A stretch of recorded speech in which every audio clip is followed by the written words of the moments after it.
Sachant que je veux faire ça depuis que j'ai 11 ans. Donc quand j'ai passé mes premiers 10 000 abonnés, j'étais trop contente. Puis j'ai passé mes 20 000 abonnés, j'étais waouh. J'ai l'impression que dès qu'on parle de rêve, les gens, en fait, tout le monde a un rêve et beaucoup de gens ont des rêves qu'ils ont abandonnés. Et donc quand tu dis aux gens, en fait, je lâche tout, je vais juste faire ce que je veux.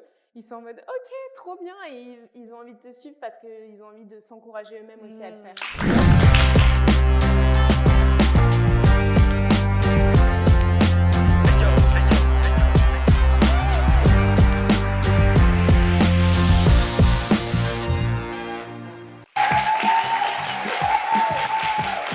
Bonjour à tous et bienvenue dans votre toute nouvelle émission B2B.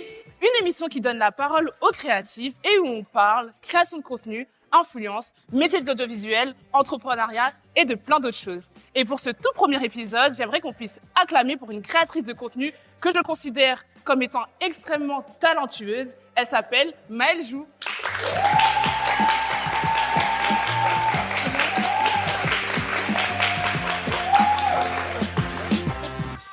Alors Maëlle, tu vas bien ? Ça va et toi ? Ça va, merci. Je suis super contente de t'accueillir sur le plateau, surtout pour le tout premier épisode de B2B.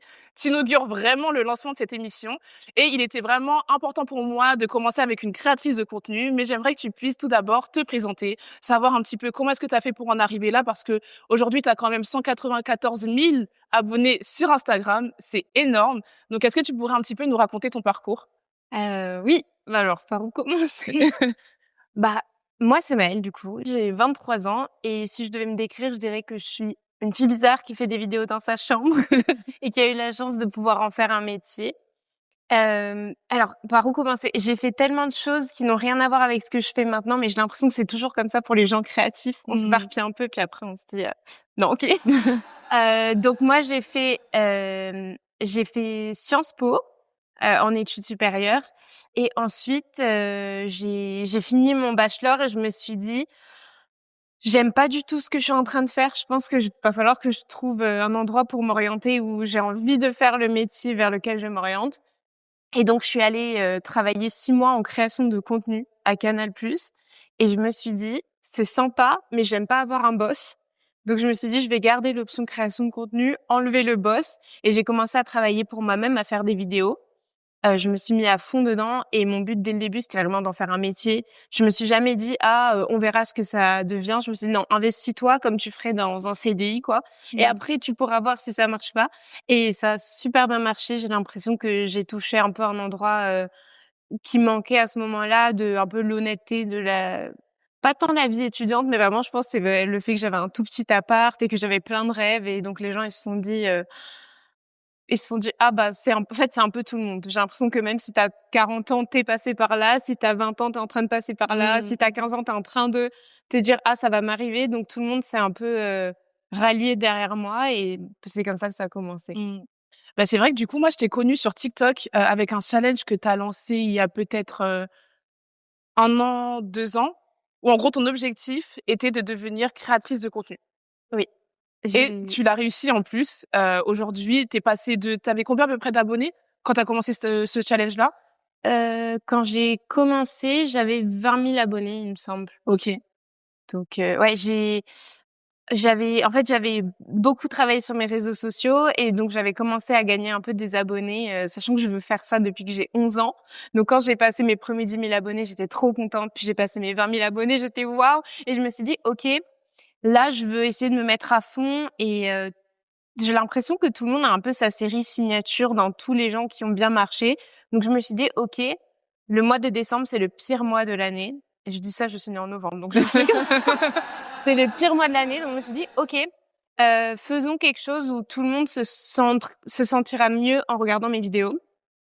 Et donc j'ai inventé le journal d'un glow-up, qui est en fait une série de 5 vidéos par semaine pendant 1 mois où je travaille sur plein de sujets différents. C'était mieux manger, prendre soin de moi. En fait, et j'avais plein d'idées de comment je pouvais améliorer ma vie parce que je voyais que des mauvais côtés. Donc j'ai commencé à faire ça. Et en fait, j'ai l'impression qu'il y a plein de gens qui l'ont fait avec moi, autant qu'ils l'ont montré en vidéo, ou juste plein de personnes qui m'envoyaient des messages. C'était une trop bonne idée d'aller s'habiller en fripe et se relooker. Et donc j'ai commencé à faire ça et ça a super bien marché. Et donc je me suis dit ok, là, c'est mon moment, il faut que je fasse un truc un peu fou. Et j'ai décidé de partir à New York du jour au lendemain. Ok. Avec toutes mes économies, j'ai pris tout l'argent que j'avais et je me suis dit, faisons un truc fou et voyons si je peux en faire des vidéos sympas. Et donc, c'est là où j'ai fait la vidéo où j'ai dit, je veux devenir créatrice de contenu et voilà, je me donne 8 mois pour le faire. Et encore une fois, j'ai l'impression que dès qu'on parle de rêve, les gens, en fait, tout le monde a un rêve et beaucoup de gens ont des rêves qu'ils ont abandonnés.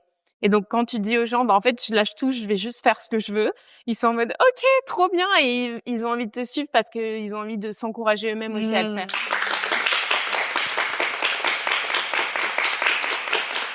Et t'as jamais eu cette chose-là, cette peur de te lancer sur les réseaux sociaux? Parce que c'est vrai qu'il y en a beaucoup qui ont cette crainte, en fait, de leur image. Ils manquent de confiance en eux. Ils ont peur du regard des autres. Moi, j'ai une théorie sur la peur. Je pense que ça existe pas vraiment. Je pense que ce qu'il faut faire, c'est essayer, et puis on aime ou on n'aime pas. Mais la peur, ça a rien de rationnel.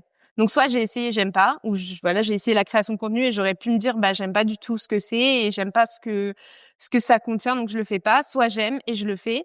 Mais avoir peur, ça ne rentre pas dans ma matrice de décision parce que c'est pas quelque chose de rationnel. Wow. Donc, ça peut faire peur, mais en fait, il faut essayer parce que c'est ce que je dis à tous les gens autour de moi qui veulent faire des vidéos. Je leur dis, essayez. C'est très spécial comme métier. Donc, ça se trouve, vous allez adorer. Ça se trouve, vous allez détester. Mais si t'as pas essayé, tu vas juste avoir des regrets pendant toute ta vie et ça marche pour vraiment tout.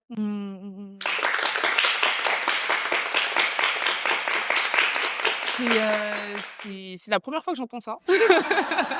J'ai plein de théories pour toi, si tu veux. C'est la première fois que j'entends ça sur la peur et c'est vrai que t'entendre dire ça, en fait, ça paraît plutôt logique.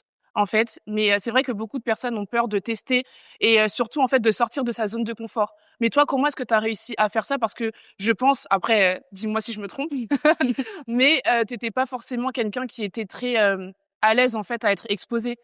Alors, ma plus grande difficulté avec mon travail, c'est d'être un personnage public, dans le sens où j'ai perdu l'anonymat de juste pouvoir marcher dans la rue et tout ça, et aussi d'avoir l'avis des gens. Je dirais que c'est un peu mes seuls problème avec mon métier, c'est que tout le monde, en fait, ton travail, c'est de t'exposer pour que les gens t'aiment. Ou t'aiment pas, il y en a qui fonctionnent comme ça, mais moi, je ne fonctionne pas comme ça. J'essaie de faire des choses que les gens m'aiment bien. Et donc, c'est juste ça qui est dérangeant. Après, le moment où moi, je me suis mise en ligne, j'ai l'impression que les gens ont plus peur pour les gens qu'ils connaissent, dans le sens où, mais imagine, je sais pas, ma cousine, elle voit ma vidéo. Et en fait, c'est ce que je vois beaucoup sur Internet, c'est que c'est bizarre jusqu'à ce que ça l'est plus, en fait. C'est que des Squeezie, ils étaient bizarres au début. D'Elena, ça devait être très bizarre pour elle à son école quand tout le monde voyait ce qu'elle faisait. Mais en fait, moi, j'étais à un moment où j'étais pas à l'école, j'étais juste à mon stage. Et en fait, à mon stage, je m'en fichais totalement de la vie des gens. Donc, je me suis dit, c'est ce moment-là où je peux vraiment commencer. Et j'ai pas tellement de gens dans mon quotidien pour que j'ai peur de leur avis. Donc, en fait, je me suis dit, OK, là, la seule chose qui compte, c'est que toi, t'as envie. Donc, fonce. Et j'ai pas laissé la peur, j'ai pas laissé la peur de la vie des autres prendre la décision pour moi. Parce qu'au final, si dans 40 ans, je suis triste avec le regret que j'aurais toujours voulu faire des vidéos, mais que j'ai jamais pu le faire, c'est moi qui va vivre le regret, c'est pas... Exactement. C'est pas les autres. Et du coup, t'as expliqué ton parcours scolaire, en gros, que t'as fait des études en Sciences Po, mais ça veut dire que t'as jamais fait d'études de montage, de formation, des études de com? Non, j'ai jamais fait tout ça. Je pense que le montage, c'est peut-être le meilleur métier à apprendre avec des vidéos YouTube. Parce que t'as toutes les ressources qu'il faut gratuitement sur Internet. Donc, pour moi, à partir de ce moment-là, t'as pas besoin d'aller nécessairement faire une école. Après, moi, je viens d'une famille où on n'avait pas nécessairement beaucoup d'argent. Donc, en fait, quand j'ai dû décider pour mes études, j'ai décidé par rapport au salaire que j'allais pouvoir avoir après. Ce qui fait que j'ai même pas pensé au métier créatif parce que tu vas payer 10 000 € l'école, puis ensuite tu vas devoir investir toi avec un argent que t'as pas vu que t'es déjà endetté. En fait, il y avait trop de questions autour des métiers créatifs où je me suis dit c'est pas une option d'études viable pour moi parce que juste, je payais mes effets scolaires avec la CAF. Donc à partir de ce moment-là, j'avais pas l'argent pour investir, commencer une entreprise. C'était le dernier de mes soucis. Vraiment. Et justement, est-ce que tu as été soutenue dans ta démarche en tant que créatrice de contenu lorsque tu as voulu te lancer? J'ai été soutenue mentalement par mes parents qui ont toujours été là, qui m'ont dit fonce. Même au début, quand je faisais mes petites vidéos, ils me disaient juste te fatigue pas trop parce que je faisais 1000 choses en même temps. Financièrement, j'ai pas été soutenue, c'est-à-dire que je filmais avec mon vieux téléphone et au fur et à mesure, dès que je gagnais de l'argent de mes vidéos, je réinvestissais, mais j'étais mon seul soutien financier. Et après, j'ai pas reçu tant de jugements sur ce que je faisais. Les gens autour de moi, soit ils disaient rien, soit ils me disaient ah j'ai vu tes vidéos, c'est trop cool. Donc j'ai eu beaucoup de chance là-dessus. Après, c'était aussi quand je postais des vidéos, je savais que j'étais à l'aise à ce que les gens le voient. Je faisais pas des choses où je me disais oula, c'est bizarre. C'était moi. Je savais que j'étais 100% moi-même dans ma vidéo. Donc, à partir de ce moment-là, j'avais aucun regret. Et si on était venu me voir et qu'on m'avait dit ah, tu fais des vidéos, c'est bizarre, j'aurais dit tu me connais pas parce que mes vidéos, c'est moi. Donc, c'est tout ce que j'aime et c'est tout ce qui se passe dans ma tête. Oui, en gros, tes vidéos, elles te représentent, quoi, tout simplement. C'est ça. Donc, si t'aimes pas mes vidéos, tu m'aimes pas moi. Donc, c'est, voilà. J'espère que t'aimes mes vidéos.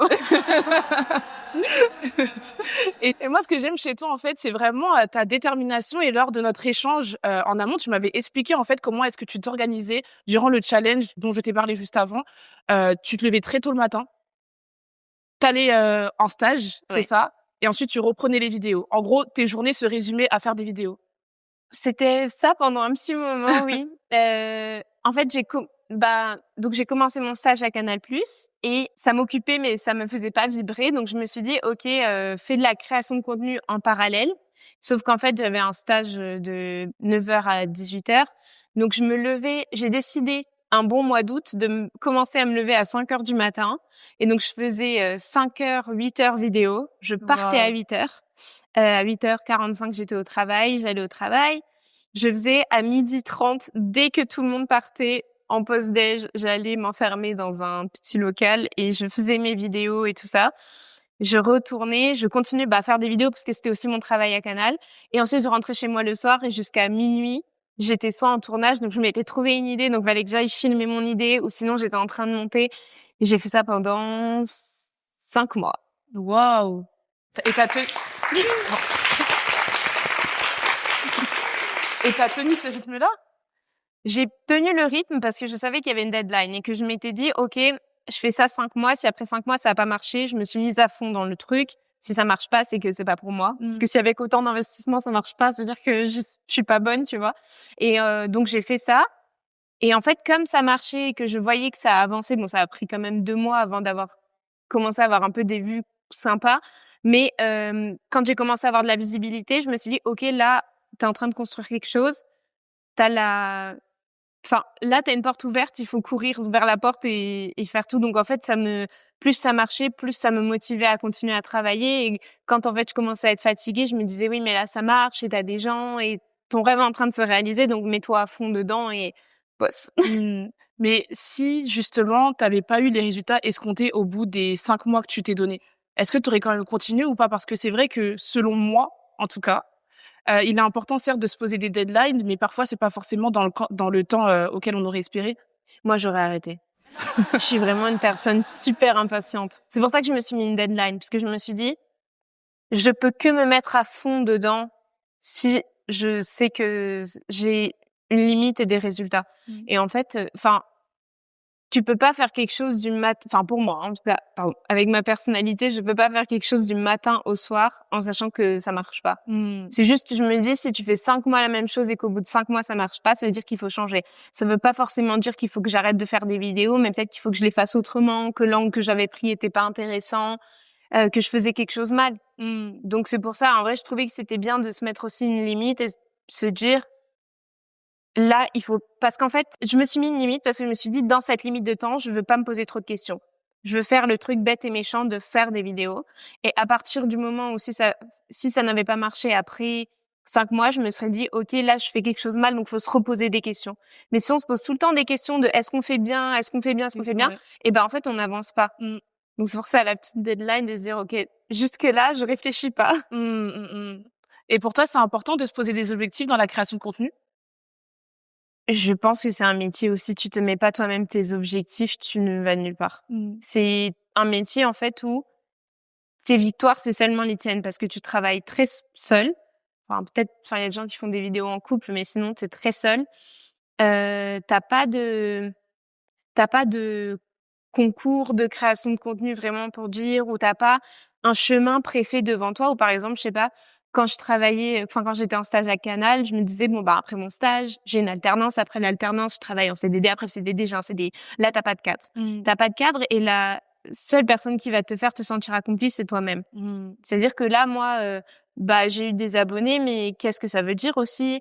Est-ce que tu te sens utile dans ton métier? Parce qu'il y a des gens, ils pensent que aux chiffres et au nombre d'abonnements. Moi, ça m'importe un peu moins. C'est plus important pour moi de me dire, OK, est-ce que mes abonnés, elles m'envoient encore des messages? Est-ce qu'elles commentent? Est-ce que j'ai des bons retours sur mes vidéos? Est-ce que mes vidéos ont de l'impact? Même si j'en fais une par mois, est-ce que cette vidéo-là va avoir de l'impact? Moi, c'est comme ça que je réfléchis. Donc, pour moi, c'est vraiment le métier où il faut que tu aies ton propre agenda. Que tu saches c'est quoi ton but. Wow! Ton parcours jusqu'à présent, en tout cas, il est hyper impressionnant et encore une fois, c'est vraiment ta détermination, moi, qui me surprend. Et de voir, en fait, que tout ce que tu as eu à faire jusqu'à présent a vraiment porté du fruit, en fait. Merci beaucoup. Moi, ce que je me dis à chaque fois, c'est qu'en fait, de là où j'étais, j'avais rien à perdre. J'avais tout essayé niveau académique, la seule chose où je m'étais pas donnée à fond, c'était mes vidéos. Et quand t'as rien à perdre derrière, tu peux que être motivé.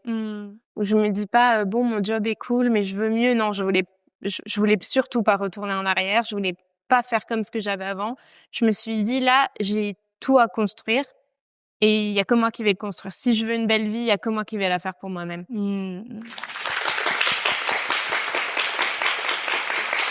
Et j'aimerais savoir, parce qu'aujourd'hui, tu es une créatrice de contenu, du coup, avec un nombre d'abonnés conséquent, que ce soit sur Instagram ou sur TikTok. Mais comment est-ce que tu as fait pour collaborer avec des marques comme Samsung ou encore Caudalie? Alors, j'avais mon propre agenda. Au début, c'est un peu impressionnant quand tu commences sur les réseaux parce que il y a pas, l'émission qu'on fait maintenant, c'est trop cool justement pour ça parce qu'on peut parler de choses dont on parle pas normalement. Et donc, quand tu commences sur les réseaux, t'as aucune idée de ce qui t'attend. Et t'es un peu toi dans la position en tant que créateur où tu attends que les marques t'écrivent, tu attends que on te mette sur des projets. Et moi, j'aime pas attendre. Donc, ce que j'ai fait, je suis arrivée, je me suis fait une liste des marques avec lesquelles je voulais travailler. Je me suis dit, OK, ça, c'est mon holy grail, genre toutes mes marques de rêve. Une fois que j'avais fait ça, j'ai fait des PowerPoint de mes vidéos, de ma création de contenu, et j'ai écrit des mails à plein de marques. Parce que je me disais, comme ça, moi, je prends aussi le devant, et je sais que je travaille à fond sur mes vidéos, mais je travaille aussi à fond sur le fait d'en faire un métier. Donc, j'ai commencé à faire les deux en parallèle et en même temps, dans ma création de contenu, je faisais en sorte que si une marque regarde mon profil, elle se dise « Ah sur ce format-là, on pourrait travailler avec elle ». Donc, je faisais toujours en sorte de montrer, par exemple, un peu ma skincare ou de montrer le casque que j'utilise. Je parlais aussi beaucoup de mon téléphone, de comment filmer. Et en fait, à partir de ça, les marques sont venues aussi toutes seules au fur et à mesure en me disant ce format-là que tu fais, on aime bien, est-ce qu'on peut se greffer dessus? Et à partir de là, j'ai toujours travaillé donc avec des agents. Depuis que j'ai commencé, j'ai des agents qui m'accompagnent, qui négocient et tout pour moi. Et elles m'ont toujours dit, il faut être très professionnel dans ce qu'on fait, donc il faut respecter les deadlines, il faut être très clair sur ce qui va pas et bien travailler et toujours faire mieux et garder des bons contacts avec les marques. Et donc, en fait, tu as une première marque qui va venir te voir.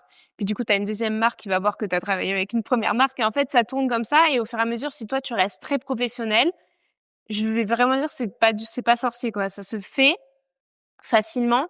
Et il faut juste que toi, tu travailles ton image pour travailler avec les marques. Où je trouve, par exemple, que si tu fais des vidéos humoristiques, c'est un peu plus difficile. Si tu es dans une niche, par exemple, la nourriture, c'est très cool, mais tu sais que tu vas pas avoir beaucoup de clients, donc il faut bien travailler avec tes clients et les garder, quoi. Tu vas en avoir 5 et tu vas travailler avec eux tout le temps. Donc pour toi, la meilleure chose, c'est de faire du contenu lifestyle, puisque le lifestyle en soi, ça englobe beaucoup de choses.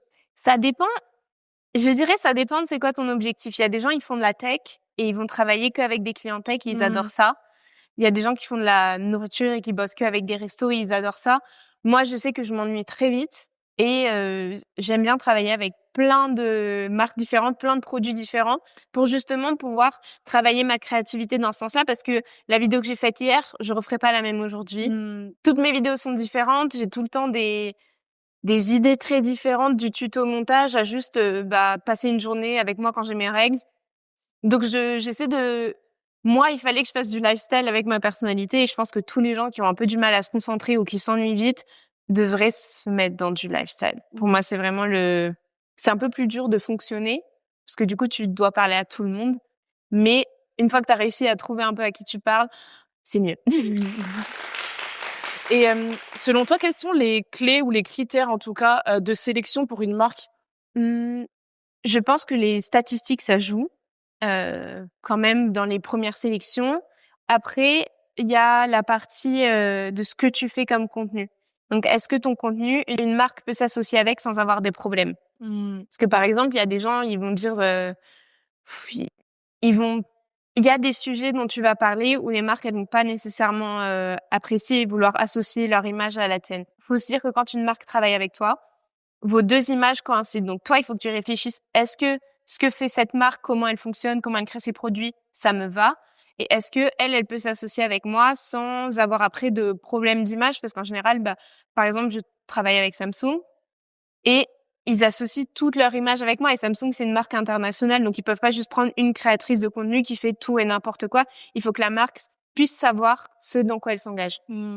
Et ça t'a fait quoi d'être contactée par Samsung? J'étais très contente. J'avais déjà travaillé avec de la tech, donc j'étais juste super contente qu'ils pensent à moi et qu'ils me considèrent assez professionnelle pour travailler avec moi toute l'année. J'étais très contente quand j'ai reçu le message. Parce que je sais que c'est quelque chose, en fait, qui frustre aussi beaucoup de créateurs de contenu, le fait de se lancer, donner beaucoup de temps, de travail sur la création, mais derrière ne pas avoir de retour en termes de partenariat ou de collaboration. Je sais que pour certains aspects, c'est aussi par rapport aux marques qui, quand elles ont un peu leur profil, elles restent avec les mêmes profils. Mais moi, j'ai commencé la création de contenu il y a 2 ans et demi. Et comme j'étais très professionnelle depuis le début et je me suis dit, je veux que ce soit mon travail, les marques, elles ont compris ça. Et en fait, si t'es professionnelle, les marques, elles aiment bien travailler avec toi. Et c'est pas si compliqué dans le sens où la concurrence autour de toi, c'est beaucoup de gens qui sont peut-être pas nécessairement professionnels parce qu'il y a beaucoup de gens qui font de la création de contenu, qui font des collabs, mais qui le traitent pas comme un métier. Et il y en a qui le traitent comme un métier. Et en fait, à partir du moment où t'es toi, droit dans tes bottes, tu sais ce que tu fais, tu choisis bien tes partenaires, t'es sélectif, et quand tu fais une collab, tu la fais bien, à partir de ce moment-là, il y a pas de raison que ça marche pas, qu'il y a pas de raison que ça marche pas et que aucune marque soit intéressante. Et dernière petite question, quelle est la différence pour toi entre être créatrice de contenu et influenceuse? Parce que c'est vrai que on fait souvent l'amalgame entre les deux, mais est-ce que toi, du coup, tu pourrais me définir, selon toi, la différence? Pour moi, quelqu'un qui va avoir de l'influence, ça va être quelqu'un qui, si imaginons elle te fait une story et qu'elle te vend un produit, tu vas absolument vouloir l'acheter. Moi, à qui je pense quand je pense à ça, je pense à Chloé Gervais. Ok, ouais. Esther Luxé. Pareil, pour moi, c'est des filles. Je regarde tellement leur lifestyle que quand elles me parlent d'un truc, je vais trop vouloir la voir et tout. Donc pour moi, ça m'influence dans le sens qu'elles font m'influence. Et après, pour moi, de la création de contenu, ça va demander beaucoup plus de travail. Mais donc, ça va peut-être un peu moins jouer sur ta personnalité. Ou moi, je pense que peut-être à ce moment-là, je me suis mis dans un peu entre deux parce que les gens sont quand même attachés à moi et à ma personnalité, ils me connaissent. Mais en même temps, j'ai toujours énormément travaillé derrière mes vidéos. Et à partir de ce moment-là, je vais avoir peut-être plus de légitimité quand je vais parler de logiciel de montage ou si je vais parler aux gens de téléphone ou si je te dis, ce casque-là pour travailler, c'est trop bien. Cet endroit pour travailler est trop bien. Pour moi, j'ai de l'influence dans la façon dont je travaille et les gens savent que je travaille. Mais je me sens moins influenceuse dans le sens où les gens vont peut-être pas juste regarder, ils se sont dit elle fait des vidéos, même si elle met pas d'effort dans ses vidéos, elle est cool. Moi, je mets de l'effort dans mes vidéos et c'est pour ça que ça marche. Si je mets pas d'effort dans mes vidéos, je suis pas sûre que ça marche et que juste si je m'assois et que je parle comme ça, les gens ils se disent elle est cool, tu vois. Je sais que ce que les gens aiment, c'est mon travail. Et donc je pense que c'est peut-être là où ça fait un peu la différence où moi quand tu me dis créateur de contenu, je vais voir déjà beaucoup de youtubeurs et ensuite peut-être de la tech, un peu des trucs comme ça. Et après influence, c'est toutes les filles où en fait quand je pense aux réseaux sociaux, je vois leur visage, je sais ce qu'elles mangent, je sais ce qu'elles prennent à leurs courses, ou c'est des trucs où les gens peut-être n'ont pas ça avec moi. Donc je dirais que je suis un peu à l'entre-deux. Okay. Merci beaucoup, Maëlle. À présent, on va accueillir quelqu'un sur le plateau qui a une petite problématique et j'espère en tout cas qu'on pourra lui répondre. Et c'est parti pour notre rubrique L'œil expert.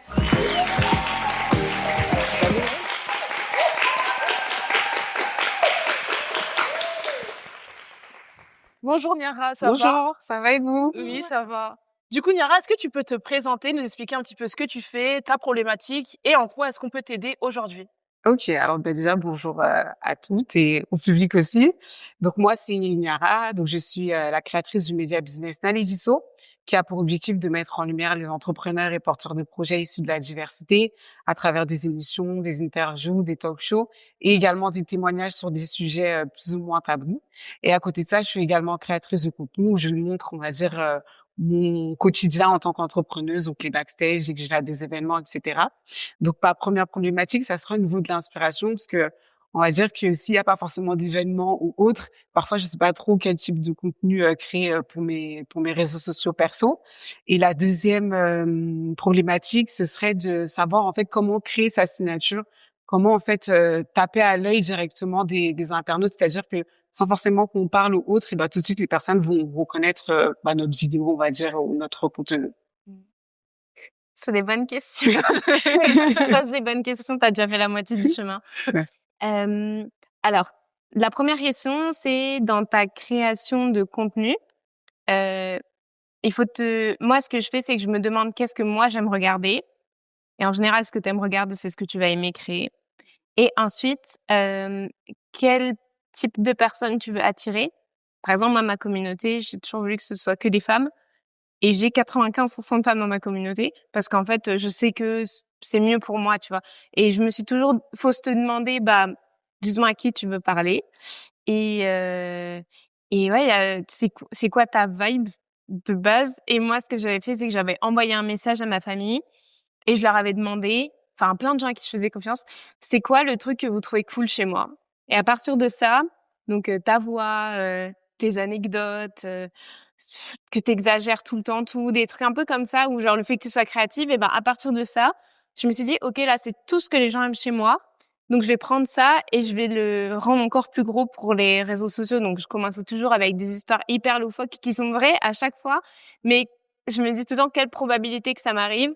Et donc, j'ai commencé comme ça en racontant des histoires. Mais l'idée, j'avais vu une citation qui disait qu'en fait, devenir une personnalité publique, c'est faire en sorte que les gens soient autant obsédés que toi par les choses qui t'obsèdent. Par exemple, moi, quand je faisais mes vlogs de 3 minutes où je racontais ma journée de 20 heures, où je dormais à peine, et en fait, je faisais que dire, je fais que boire du café, j'aime trop le café, ou genre, là, j'ai créé ma vidéo, regardez mes effets. En fait, les gens, ils ont l'impression d'être un peu dans ta tête. Et ça, ils aiment trop parce qu'ils ont l'impression qu'ils te connaissent. Et les gens aiment beaucoup ça sur les réseaux. Je sais pas si c'est positif ou négatif, mais ils aiment bien savoir plein de trucs sur toi. Et donc, en fait, tout ce que toi, tu vas trouver un peu insignifiant, en fait, il faut que tu te dises, OK, je suis la star, là. Genre, ce que je fais, c'est important. Donc, dans ma journée, c'est quoi ma vibe, tu vois? Est-ce que t'es allé au café et tu t'es dit, OK, je suis le personnage principal de mon histoire, tout. Mais dis-le. Dans ta voix off, dis-le, tu vois, montre-le parce qu'en fait, il faut que t'arrives à être 100% toi. Parce que c'est ça qui va marcher parce qu'en fait, c'est ça qu'on aime chez les gens qu'on suit sur les réseaux sociaux, c'est leur personnalité, c'est eux. Ouais. Et Niara, j'ai une petite question à te poser parce que tu cherches justement à trouver l'inspiration, mais est-ce que toi déjà il y a des personnes qui t'inspirent? Des personnes qui m'inspirent, j'ai pas de personne à proprement parler. Moi, on va dire, je m'inspire de tout le monde.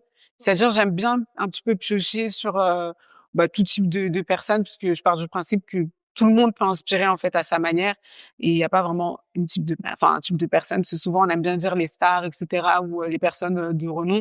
Mais moi, si je peux, on va dire, piquer un petit peu chez tout le monde, je le fais sans problème. Et justement, c'est ce que tu peux faire dans le sens où piocher chez tout le monde, mais de manière aussi cohérente, Oui. tu vois, parce qu'il faut pas prendre tout et n'importe quoi non plus. Exactement. Mais en fait, te dire que ce mélange en fait de tout ce que tu as eu à piocher pourra faire ta différence. Justement, je sais pas si tu vois ce que je veux dire. Ouais. Et moi, ce que j'aime beaucoup dire, c'est justement s'inspirer, regarder chez les autres, regarder ce qu'ils ne font pas, pour ensuite toi le faire. Ok. Tu vois. D'accord, ok, très bien. Et la deuxième question. Et du coup, pour la deuxième, c'était de savoir comment créer en fait sa signature. Est-ce que du coup, ça passe par la personnalité, comme tu viens un petit peu de nous dire, ou il y a autre chose? Ça va beaucoup dépendre du type de contenu que t'aimes faire. Je pense un peu rester dans le lifestyle. Pour moi, pour créer ta signature, c'est vraiment juste de te demander comment ça se passe toi dans ta tête. Parce que moi, par exemple, je dis tout le temps, j'ai une espèce de voix off dans ma tête qui fait la narration de ma vie. C'est hilarant, genre ça m'arrive tout le temps. Et en fait, c'est ça que je dis dans mes vidéos. Et donc, en fait, c'est venu là l'idée de faire une voix off où je raconte tout et n'importe quoi, enfin, tout ce qui me passe par la tête. Et après, j'imagine un peu tout comme un carnet où je mets les trucs dans des catégories, je fais des to-do list tout le temps. Et donc là, en fait, à partir de comment je fonctionnais, c'est venu là l'idée de, je vais dessiner sur l'écran. Et en fait, c'est pour ça que je disais, réussir à être en fait 100% toi, dans le sens où je trouve il y a des filles aussi qui fonctionnent super bien, où elles parlent pas dans leurs vidéos et elles ont un peu des ambiances de couleurs, tu sais, les moods avec les LED. Et en fait, elles font juste il y a rien en fait dans la vidéo à part les horaires qui changent et ce que elles font en vlog. Et ça marche aussi super bien. Et en fait, il y a tellement de choses différentes qui vont marcher que je pense en fait, il faut juste réussir à être 100% toi. Après, il y a des astuces, il y a toujours des gens qui vont je sais pas, mais il y a des gens qui s'habillent n'importe comment ou qui vont aller, pour attirer l'attention au début quand personne te connaît. Mais je pense qu'il y a même pas nécessairement besoin de s'enfermer dans le faire trop, mais de juste faire toi à fond, quoi, et pas être un petit peu juste toi quitter à fond. Ok. Merci beaucoup. Je voulais juste rebondir sur un truc. Pour ma part, en fait, moi, je montre pas forcément ma personnalité sur mes réseaux sociaux, mais je joue beaucoup, par contre, sur le graphisme. C'est-à-dire que je fais en sorte d'avoir une identité visuelle qui est propre à moi. Et surtout quelque chose qui marque et qui est voyant dans le sens où j'ai choisi le jaune et le noir. Tu vois, c'est des couleurs qui retiennent l'attention. Donc, je pense aussi que tu devrais aussi, pour ton média, peut-être penser à ça, faire en sorte de marquer les esprits par quelque chose, même par un concept. Ok. De vidéo. De vidéo. Ok.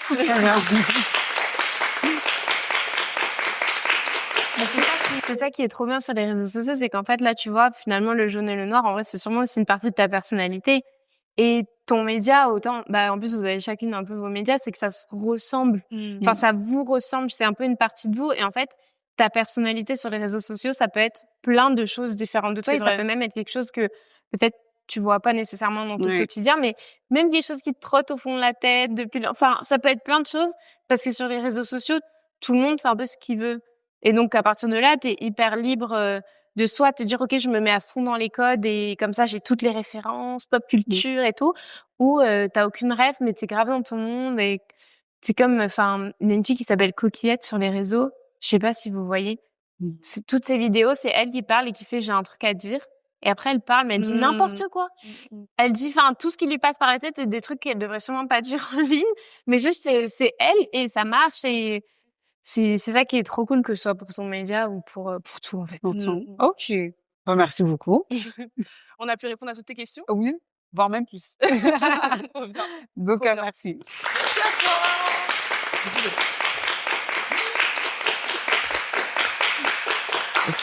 Du coup, merci beaucoup, Maëlle, pour ta venue. Merci d'avoir accepté l'invitation. Merci à toi, Niara, Merci d'être à venue nous vous. exposer tes problèmes et surtout qu'on ait pu t'apporter les solutions. N'hésitez pas à les suivre sur leurs réseaux sociaux qui sont indiqués en barre de description. Et nous, on se retrouve jeudi prochain pour un nouvel épisode de B2B.